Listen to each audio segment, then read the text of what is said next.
Hello साथियों, नमस्कार। मैं राजेश। दोस्तों, आज हम लोग एक बहुत बड़े, बहुत ही खतरनाक मुद्दे पर डिस्कस करने जा रहे हैं। ऐसे मुद्दे को आप लोग देखते होंगे कि YouTube पर कोई डिस्कस नहीं करना चाहता, क्योंकि लोगों को लगता है कि ये चलेगा कि नहीं चलेगा, लोग हमें क्या बोलेंगे, गालियां देंगे, क्या करेंगे।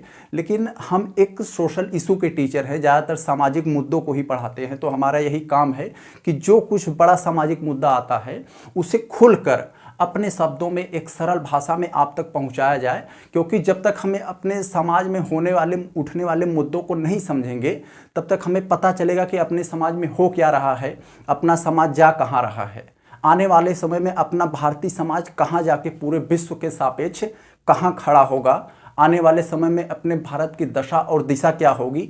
इन सभी चीज़ों को हमें नहीं मालूम चल पाएगा गहराई से। तो मेरे भाई, ऐसे मुद्दे को हम खुलकर बहुत ही अच्छे ढंग से समझेंगे। और ये आज का जो हमारा मुद्दा है, यह एक कहावत पर आधारित है। हम आप लोग सुने होंगे ऐसी कहावत कि मुद्दई लाख बुरा चाहे तो क्या होगा, होगा वही जो मंजूर खुदा होगा। बिल्कुल इसी कथन पर आधारित आज का हमारा ये मुद्दा है। अगर इस कथन का मतलब आप लोग समझ रहे होंगे तो बहुत ही अच्छे से समझ जाएंगे इसका मतलब। तो आज हम लोग इस समझते हैं। अब एक बात और, इसमें हम लोग दो चीज़ें, एक हिंदू और हिंदू मुस्लिम का यहाँ पर मुद्दा थोड़ा आएगा। तो आप सभी से निवेदन है कि हिंदू मुस्लिम के चश्मे से इसे ना देखिएगा मेरे भाई, क्योंकि जाति धर्म नाम की कोई चीज़ नहीं होती है, इसे लोगों ने बना दिया है।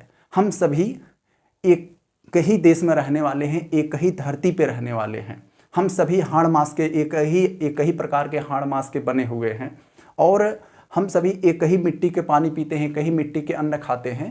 तो हम सभी का एकमात्र ही धर्म होता है, एकमात्र यही जाति होती है, वो होती है मानवता। इसके अलावा जो कुछ होता है सब फर्जी है। तो आइए आज हम लोग सबसे पहले अपना ये मुद्दा समझते हैं कि आज का मुद्दा ये है क्या। बहुत ही इंपॉर्टेंट मुद्दा है। देखिए, अभी क्या हुआ, हाल ही में, अभी कुछ दिन ही पहले यहाँ क्या हुआ कि दिल्ली में एक बहुत फेमस, बहुत प्रतिष्ठित मस्जिद है जिसका नाम है जामा मस्जिद। जामा मस्जिद में हुआ क्या कि वहाँ मस्जिद संगठनों ने यह तय किया कि वहाँ पर महिलाएं जो है न आएँ। महिलाओं को जाने पर वहाँ पर प्रतिबंध लगा दिया। तो वहाँ पर महिलाओं ने जब बड़े स्तर पर विरोध किया कि ऐसा क्यों कर रहे हैं हमारे साथ, आप लोग पूजा पाठ करोगे, मन्नत मांगोगे, प्रार्थना करोगे, अपनी जो है मन्नतें मांगोगे, क्या ये सब करने का हमें अधिकार नहीं है? सिर्फ आप ही लोग पूजा पाठ करोगे, मन्नत मांगोगे। तो वहाँ पर लोगों ने क्या कहा, महिलाओं को कहा कि हम लोग इसलिए नहीं महिलाओं को यहाँ पर आने दे रहे हैं क्योंकि महिलाएं आकर यहाँ नियम का उल्लंघन करती हैं, यहाँ मस्जिद में आकर रील्स बनाती हैं, वीडियो बनाती हैं, फ़ोटो खींचती हैं, नाचती हैं, और ये सब जो है वहाँ पर कार्य करती हैं। इससे जो होता है ये जो है ये अल्लाह के और जो है इनके खिलाफ होता है। तो यहाँ पर ऐसा कोई बात नहीं था। तो इस पर महिलाओं ने बड़े स्तर पर विरोध किया, इसके सरकार से शिकायत किया।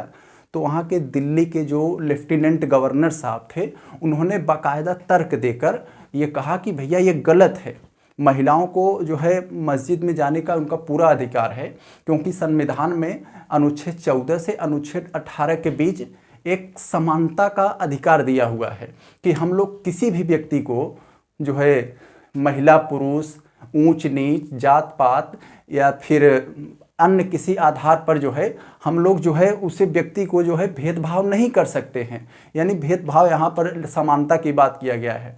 और उन्होंने एक तर्क दिया कि भैया अनुच्छेद 25 से अनुच्छेद 28 के बीच जो है धर्म की स्वतंत्रता की बात किया गया है कि हर व्यक्ति को अपने अपने हिसाब से धर्म करने का, पूजा पाठ करने का, प्रचार प्रसार करने का संपूर्ण अधिकार है। वह उसका अपना जो है ओपिनियन होता है, हम लोग उसमें हस्तक्षेप नहीं कर सकते हैं।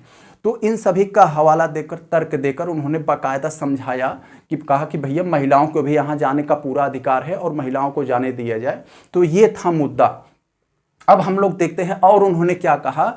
और उसने जब मुस्लिम संगठनों के, वहाँ के जो मस्जिद के संगठन के लोग थे, उन्होंने उनको जो है इस्लामिक कानून का भी परिचय करवाया।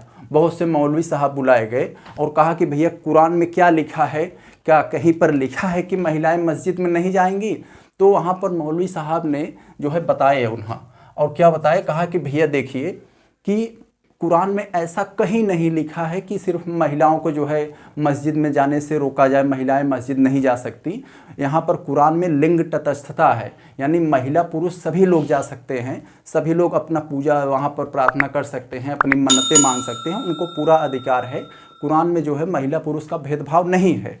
तो ये तर्क उन्होंने दिया और बताया कि जो है सिर्फ जो है और कहा कि मतलब और सभी बातें वहाँ पर बताई। अभी हम लोग यहाँ पहुँचते हैं, देखते हैं। तो इसके पहले हम लोग थोड़ा सा एक और देख लेते हैं जो बहुत बड़ी बात है यहाँ पर, कि ऐसी ऐसी घटनाएं भारत में कहाँ हुई, हिंदू हो चाहे मुस्लिम हो, ऐसी घटनाएं कहाँ हुआ कि कुछ हिंदू महिलाओं को मंदिर जाने से रोक दिया गया या फिर मुस्लिम महिलाओं को मस्जिद में जाने से रोक दिया गया। तो ऐसी ऐसी घटनाएं कब कब कहाँ कहाँ हुई, इसका हम लोग एक साधारण से शब्दों में समझ लेते हैं। देखिए हुआ क्या कि सन 2011 में महाराष्ट्र में क्या है, एक हाजी अली दरगाह है जो बहुत ही 15वीं शताब्दी का बना हुआ बहुत ही प्रतिष्ठित स्थान है। तो यहाँ पर क्या हुआ कि हाजी अली दरगाह के एक जो है निश्चित रेंज में ग्रिल लगा दिया गया लोहे का, कि भैया अब इस ग्रिल के जो है इस पार जो है महिलाएं नहीं आएंगी, महिलाओं को जाने पर वहाँ पर प्रतिबंध लगा दिया गया।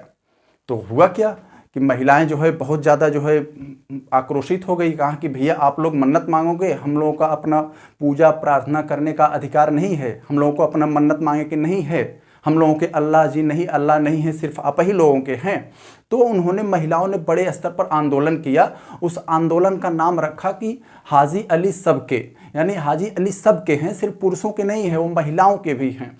तो आवाज़ उठाया, बाकायदा इन्होंने उस पर केस दायर किया और जो है वहाँ पर बॉम्बे हाई कोर्ट ने यही जो है समानता का अधिकार और धर्म की स्वतंत्रता का अधिकार देकर उनको जो है पूरा जो है वहाँ पर जाने का जो है पूरा जो प्रतिबंध लगा था उसको हटा दिया। कहा कि भैया अब महिलाएं भी जाएंगी, महिलाओं को भी वहाँ पर जाने का अधिकार है, सिर्फ आप ही लोग मन्नत मांगोगे कि हमारा ये मन्नत पूरी हो जाए, हमारा ये पूरी हो जाए, हमारा इससे मिलन हो जाए, हमारा फलाना से मिलन हो जाए, हमारा जो है फलाने की तरह हमको मिले। तो ये सब जो है महिलाओं का भी है अधिकार है, उनको भी ये सब करने का अधिकार है ना। तो अब देखिए ये क्या हुआ, एक तो ये मामला था यहाँ पर, ये तो मुस्लिम महिलाओं से संबंधित था। और फिर क्या था कि 1965 में लगभग, पहले से भी ये परंपरा बनी थी लेकिन 1965 में इसका बाकायदा जो है वहाँ पर ये कर दिया गया।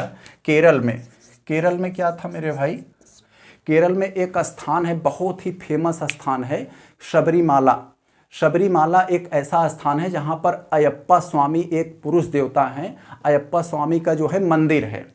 इस मंदिर में क्या किया गया कि कहा कि भैया अब इस मंदिर के गर्भगृह क्या होता है जहाँ पर मूर्ति रखी होती है, कि यहाँ पर जो है अब महिलाएं गर्भगृह में नहीं आ सकती।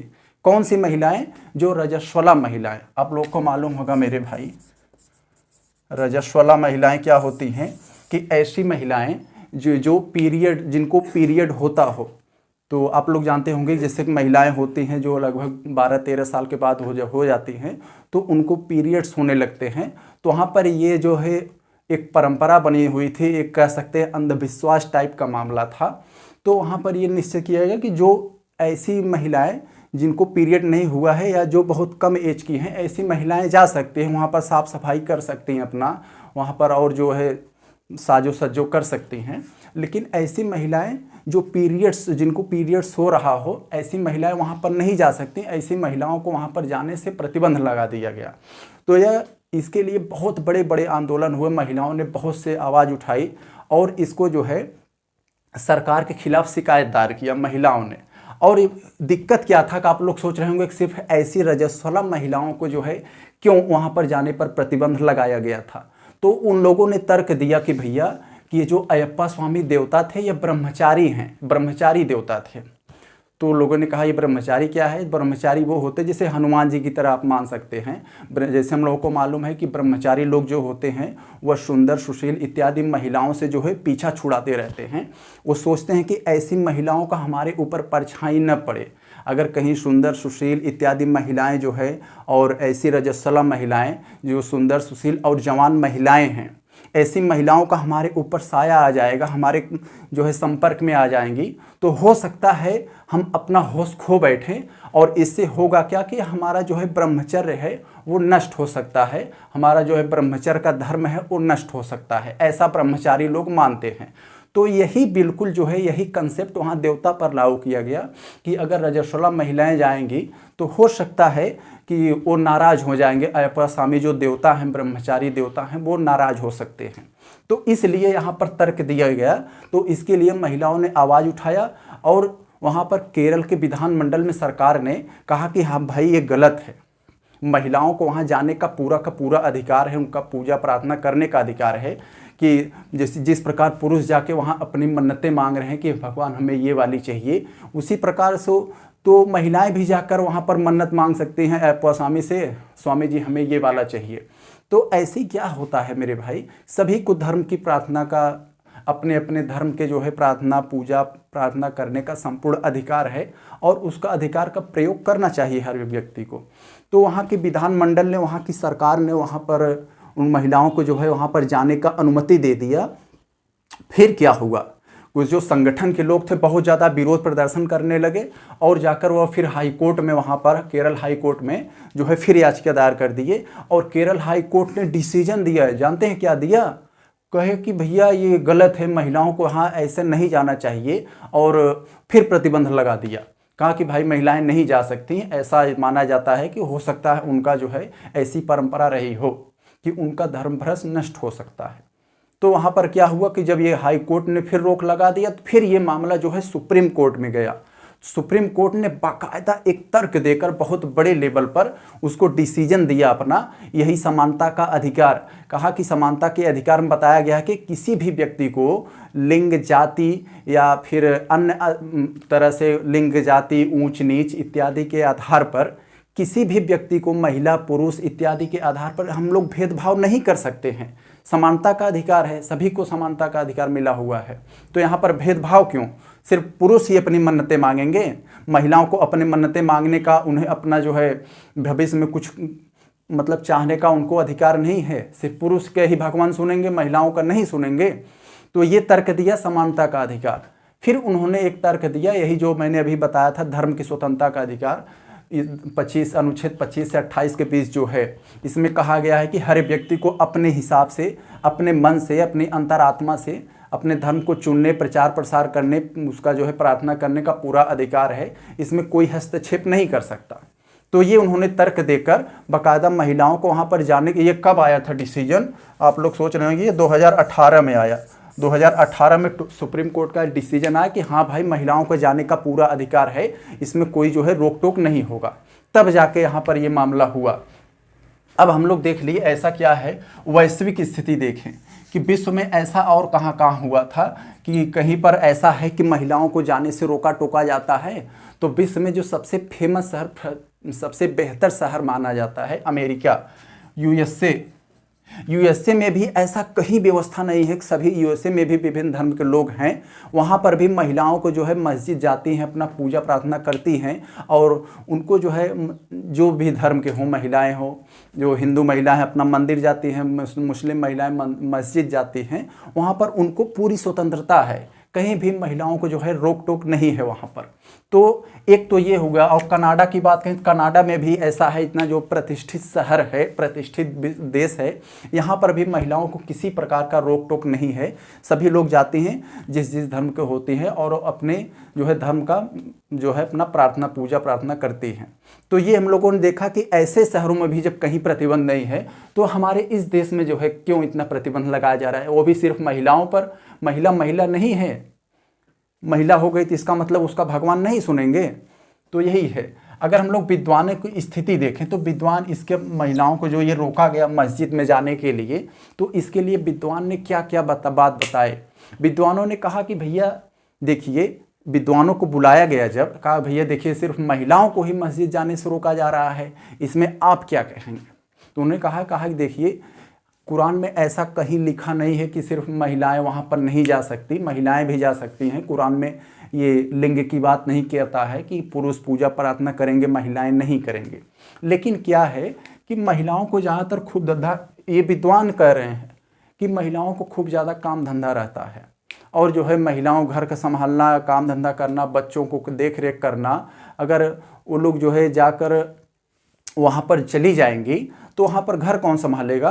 और इसलिए कहा जाता है कि भैया महिलाओं को जो है घर पर ही नमाज पढ़ें, घर पर भी अपनी प्रार्थना करें और वहाँ न जाएं। लेकिन ये मनाही नहीं है, वो लोग जा सकती हैं। तो ऐसा उन्होंने तर्क दिया। विद्वानों ने कहा कि उनको पूरा अधिकार है, लेकिन इसलिए मना कर दिया जाता है कहीं कहीं कि भैया महिलाओं को जो है जाएंगे तो उनको सुरक्षा का थोड़ा सा खतरा होगा, और घर पर भी उनके थोड़ा सा बहुत ज़्यादा काम धंधा, बच्चों का पालन पोषण इत्यादि में थोड़ा सा जो है उनको रुकावट आ सकता है। इसलिए वो कहा जाता है कि आप घर पर ही प्रार्थना करिए। तो हम लोगों ने देख लिया बहुत अच्छे ढंग से। तो मिलते हैं नेक्स्ट टाइम, तब तक के लिए नमस्कार।